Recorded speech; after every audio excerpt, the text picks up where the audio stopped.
দশকের পর দশক ধরে মতুয়া সম্প্রদায়ের মানুষ এই বাংলায় বাস করছেন। ভারতের নাগরিক হিসেবে সমাজে, রাজনীতিতে অবদান রেখেছেন। সেই মতুয়াদেরই বৈধ পরিচয়পত্র থাকা সত্ত্বেও বাংলাদেশি তকমা দিয়ে অত্যাচার করা হচ্ছে বিজেপি শাসিত রাজ্যে।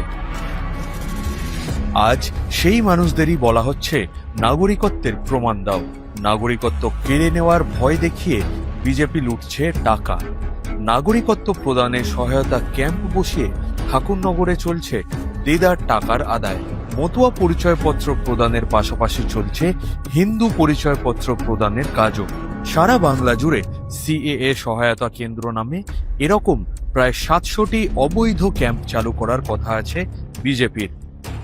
নাগরিকত্ব আমাদের জন্মগত অধিকার, তার মূল্য নির্ধারণ করার কোনো অধিকার বিজেপির নেই।